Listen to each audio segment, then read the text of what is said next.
Kalau sekarang ya kalau kita dizolimin seperti itu, dirugikan seperti itu, mereka harus berpikir lah karena memang standar sepak bola Indonesia sudah bagus. Saya ketemu Kevin Dix, kita protes ini ada jelas. Jangan gubris ASEAN All Stars. Erick Thohir putuskan keluar dari AFF. ASEAN All Stars sangat mengganggu persiapan timnas Indonesia di kualifikasi Piala Dunia.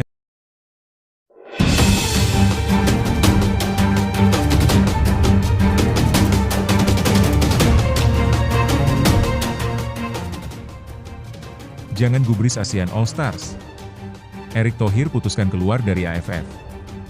ASEAN All Stars sangat mengganggu persiapan timnas Indonesia di kualifikasi Piala Dunia 2026. Timnas Indonesia akan fokus ke Piala Dunia. Erick Thohir ancam Indonesia keluar dari AFF jika Malaysia dan Vietnam memaksa. Tapi, Mimin minta tolong tonton video ini sampai selesai, agar tidak ada kesalahpahaman yang terjadi. Dan tak bosan-bosan juga, tolong like dan share video ini ke media sosial kalian agar semua orang tahu apa yang sedang terjadi. Baru-baru ini, kabar mengejutkan datang dari rencana pertandingan antara ASEAN All Stars melawan klub raksasa Inggris, Manchester United. Laga spesial ini dijadwalkan digelar pada 28 Mei 2025 di Stadion Nasional Bukit Jalil, Malaysia. Pertandingan tersebut bertujuan untuk mempromosikan sepak bola Asia Tenggara ke panggung global. Namun, perhatian publik tidak hanya tertuju pada pertandingan itu sendiri, melainkan juga pada keputusan sejumlah federasi sepak bola ASEAN terkait pemanggilan pemain. Pelatih ASEAN All Stars, Kim Sang-SIK, tetap bersikukuh menyertakan pemain terbaik Asia Tenggara dalam skuadnya, termasuk dua pemain timnas Indonesia, Ola Romeni dan Jai Itzes. Ia bahkan memperluas daftar incarannya dengan mengajukan peminjaman Kevin Dix dan Kelvin Verdong, dua pemain keturunan yang baru memperkuat tim Garuda. Malaysia turut mendukung langkah Kim Sang-SIK. Mereka melihat laga ini sebagai ajang prestisius yang menguntungkan seluruh kawasan, meskipun tidak termasuk dalam kalender resmi FIFA. Namun, hal ini menempatkan PSSI dalam posisi sulit. Pasalnya, para pemain tersebut juga diproyeksikan tampil dalam agenda penting timnas Indonesia dalam waktu dekat. Ketua Umum PSSI, Erick Thohir, pun mengutarakan niat serius untuk mengurangi partisipasi dalam kegiatan sepak bola di luar kalender FIFA. Fokus utama PSSI akan diarahkan pada persiapan timnas untuk turnamen bergengsi seperti Piala Asia dan kualifikasi Piala Dunia. Erick juga mengisyaratkan kemungkinan Indonesia mengevaluasi ulang keikutsertaannya dalam kompetisi di bawah naungan AFF. Banyak agenda AFF dinilai tidak sejalan dengan visi jangka panjang PSSI dalam membangun tim yang kompetitif di level Asia maupun dunia. Situasi makin rumit ketika panitia pertandingan ASEAN All Stars kembali mengajukan peminjaman Jai Itzes dan Ola Romeni. Kalau begini terus, kita jadi merasa tidak dihargai, ujar Erick dalam sebuah wawancara. Nah, sebelum lanjut mendengar berita ini, untuk para netizen, keluarkan satu kalimat pamungkas untuk menanggapi kabar ini. Menurut kalian, apakah kalian setuju dengan langkah Ketua Umum PSSI Erick Thohir yang berniat keluar dari AFF jika mereka pihak Dati Federasi AFF masih ngotot ingin meminjam 4 pemain diaspora timnas Indonesia? Atau justru, kalian ingin melihat Jai Itzes, Ola Romeni, Kevin Dix, dan Kelvin Verdong berlaga melawan Manchester United? Ayo teman, berikan tanggapan kalian di kolom komentar. Bravo Timnas. Bravo Patrick Kluivert. Bravo PSSI. Ayo Garuda. Buktikan bahwa level kita sudah dunia. Buktikan bahwa kita adalah raksasa Asia. Tiket Piala Dunia harga mati. Di sisi lain, jangan lupa juga satu kalimat khusus untuk Patrick Kluivert CS yang sedang berusaha keras memajukan sepak bola Indonesia. Silahkan tulis di kolom komentar. Ayo terbang tinggi Garuda. Mari kita lanjut teman-teman. Peran Indonesia dalam ekosistem sepak bola Asia Tenggara sangat vital. Jika Indonesia benar-benar mundur dari turnamen-turnamen AFF, dampaknya akan sangat besar. Indonesia adalah magnet utama yang menarik perhatian penonton baik di layar kaca maupun di stadion. Euforia supporter Garuda telah menjadi nyawa kompetisi AFF. Jika Indonesia keluar, euforia itu akan menghilang. Penurunan minat menonton akan berdampak langsung pada pendapatan sponsor, hak siar, hingga penjualan tiket. AFF bisa menghadapi krisis finansial serius, bahkan terancam bangkrut jika tidak ada solusi konkret. Lalu, bagaimana menurut kalian? Apakah kalian setuju jika Indonesia keluar dari AFF, mengingat seringnya terjadi kecurangan terhadap timnas kita? Sementara itu, Malaysia diminta untuk tidak terlalu sombong hanya karena menjadi tuan rumah laga melawan Manchester United. Perlu diingat, Indonesia telah menjadi tuan rumah Piala Dunia U17 2023, sebuah pencapaian yang tidak dimiliki semua negara di kawasan ini. Laga melawan Manchester United memang bukan pertandingan resmi, namun dianggap sebagai ajang hiburan sekaligus promosi sepak bola Asia Tenggara ke dunia. Meski Malaysia terpilih sebagai tuan rumah, pertandingan ini seharusnya menjadi kebanggaan bersama, bukan pemicu konflik antar federasi. Dean Zandbergen siap perkuat timnas Indonesia. Saya tajam di depan gawang dan kuat di udara. Dean Zandbergen, penyerang muda yang kini bermain untuk klub VVV Venlo di kasta kedua Liga Belanda, menyatakan dengan penuh semangat bahwa ia siap mengenakan seragam merah putih dan membela tim nasional Indonesia. Dalam sebuah wawancara eksklusif bersama Yusa Nugraha di kanal YouTube miliknya, pemain berusia 23 tahun ini secara terbuka mengungkapkan niat dan antusiasmenya untuk menjadi bagian dari skuad Garuda. Zandbergen bukan tanpa alasan merasa memiliki ikatan kuat dengan Indonesia. Ia memiliki darah Indonesia dari garis keturunan neneknya yang berasal dari Depok, Jawa Barat.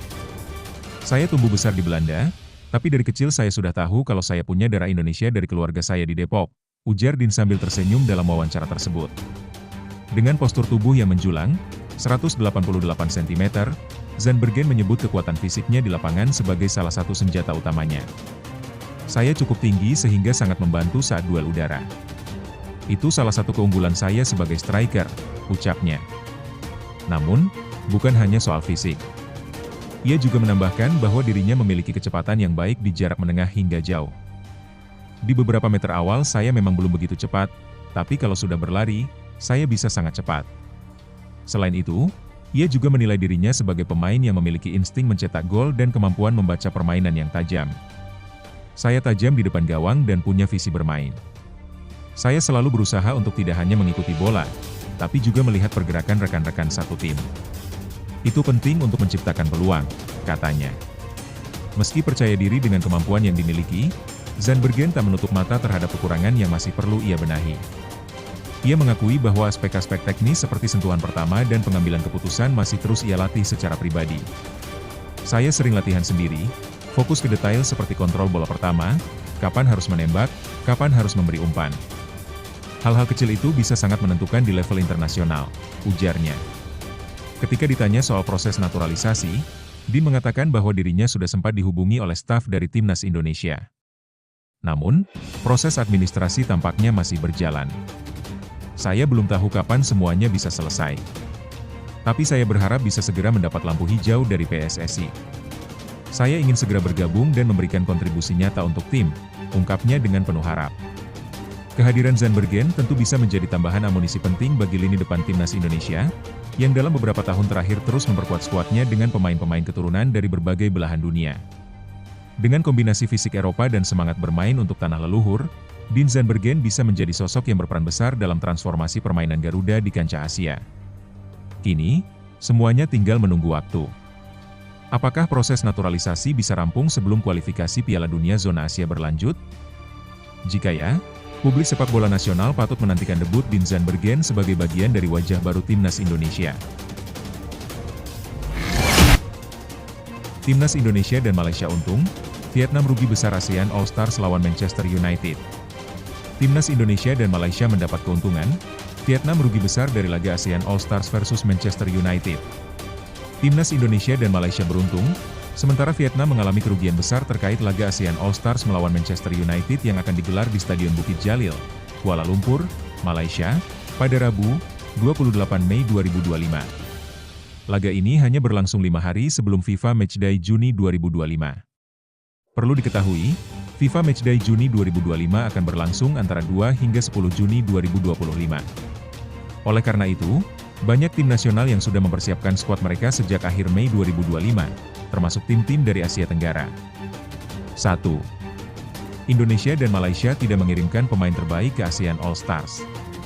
Timnas Indonesia dijadwalkan akan bertanding melawan Cina, 5 Juni 2025, dan Jepang, 10 Juni 2025, dalam 2 laga terakhir grup C kualifikasi Piala Dunia 2026 Zona Asia. Rencananya, pemusatan latihan timnas Indonesia akan dimulai pada sekitar 20 Mei 2025 di Bali. Awalnya, banyak penggemar sepak bola tanah air yang khawatir pemain-pemain seperti Jai Itzes, Ula Romeni, dan Tom Haye akan dipanggil untuk memperkuat ASEAN All-Stars dalam pertandingan melawan Manchester United. Hal ini dikhawatirkan akan membuat mereka kehilangan sesi latihan penting bersama timnas Indonesia. Namun, kabar baiknya adalah AFF tidak memanggil nama-nama tersebut untuk memperkuat ASEAN All-Stars. Sebagai gantinya, AFF memilih Asnawi Mangkualam dan Muhammad Ferrari, dua pemain yang sebelumnya tidak dipanggil oleh pelatih Patrick Kluivert saat timnas Indonesia melawan Australia dan Bahrain pada Maret 2025. Malaysia juga mengambil sikap serupa dengan menolak pemanggilan pemain. Meskipun 3 pemain dari Malaysia dipanggil untuk bergabung dengan ASEAN All-Stars, Federasi Sepak Bola Malaysia, FAM, melarang 2 pemain, Sergio Aguero dan Dominic Tan, untuk bergabung dengan tim tersebut. Jai Itzes dipantau langsung oleh bos Torino, tanda akan pindah. Direktur olahraga klub Serie A Italia, Torino, Davide Fagnati, terlihat hadir langsung di Stadion Carlo Castellani saat pertandingan antara Empoli melawan Venezia pada Minggu 20 April lalu. Kehadirannya diyakini untuk mengamati performa bek tengah Venezia sekaligus kapten timnas Indonesia, Jai Itzes. Selain Itzes, Fagnati juga dikabarkan memantau striker muda milik Empoli, Sebastiano Esposito. Informasi ini dibagikan oleh jurnalis Italia, Nicolo Schira, melalui akun media sosial miliknya. Davide Fagnati berada di Stadion Castellani kemarin untuk menyaksikan laga Empoli versus Venezia. Dia memantau langsung penampilan Jai Itzes dan Sebastiano Esposito, tulis Schira. Kehadiran Fagnati bukanlah yang pertama kali. Di awal musim 2024-2025, ia juga sempat terlihat menyaksikan Jai Itzes yang saat itu baru saja mengantarkan Venezia promosi ke kasta tertinggi sepak bola Italia. Salah satu alasan kuat ketertarikan Torino terhadap pemain berusia 24 tahun itu adalah karena pelatih mereka saat ini, Paolo Vanoli, merupakan sosok yang sebelumnya berjasa membawa Venezia promosi ke Serie A. Setelah sukses tersebut, Vanoli pindah ke Torino, sementara Itzes tetap bertahan bersama Venezia. Musim ini, di bawah arahan Vanoli, Torino tampil cukup solid dan berada di papan tengah klasemen sementara Serie A. Sementara itu, Venezia tengah berjuang untuk keluar dari zona degradasi. Saat ini, mereka berada di posisi ke-18 dengan 25 poin, hanya terpaut 1 angka dari Lecce yang menempati peringkat ke-17 atau batas akhir zona aman. Dengan situasi tersebut, kemungkinan Jai Itzes hengkang dari Venezia dan bereuni dengan mantan pelatihnya di Torino bisa menjadi kenyataan dalam waktu dekat. Erick Thohir dorong reformasi dalam pengelolaan timnas Indonesia.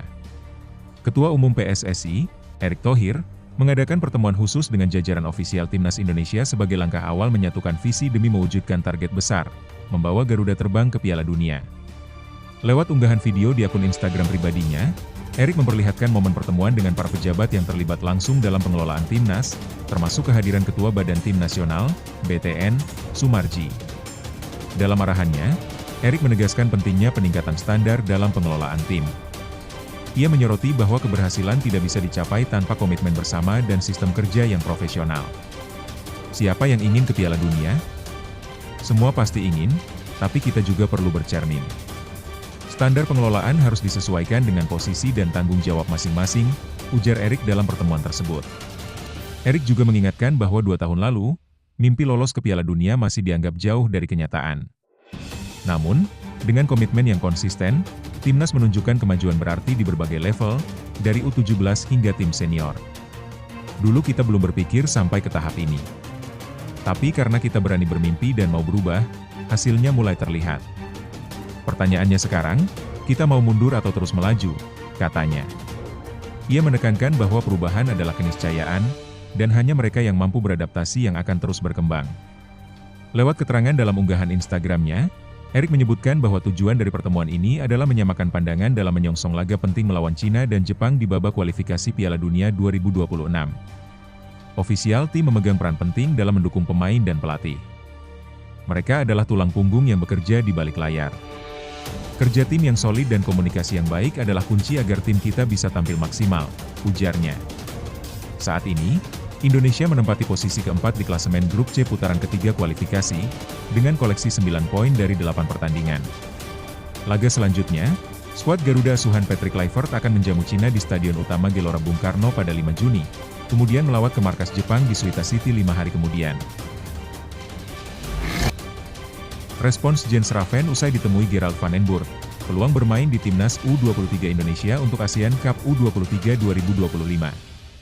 Pelatih Timnas U23 Indonesia, Gerald van den Burg, bertemu dengan penyerang Timnas U20 Indonesia, Jens Raven, yang mengungkapkan kegembiraannya melalui unggahan di Instagram pada Rabu malam, 23 April 2025. Senang bertemu dengan Gerald van den Burg, tulis Jens Raven. Jens Raven, yang sebelumnya memperkuat Timnas U19 dan U20 Indonesia, kini memiliki kesempatan besar untuk dipanggil memperkuat Timnas U23 Indonesia dalam ajang ASEAN Cup U23 2025 yang akan berlangsung pada 15 hingga 31 Juli 2025. Indonesia akan menjadi tuan rumah turnamen ini, yang akan diselenggarakan di Stadion Patriot Candrabaga di Bekasi dan Stadion Utama Gelora Bung Karno di Jakarta. Undian grup untuk turnamen ini akan dilakukan pada 30 Mei 2025. Jens Raven juga memiliki peluang untuk bergabung dengan Timnas Indonesia dalam kualifikasi Piala Dunia 2026 zona Asia. Timnas Indonesia akan menghadapi dua pertandingan terakhir di grup C, yaitu melawan Cina pada 5 Juni 2025 dan Jepang pada 10 Juni 2025. Saat ini, Indonesia berada di posisi keempat grup C dengan 9 poin, sementara Jepang sudah dipastikan lolos.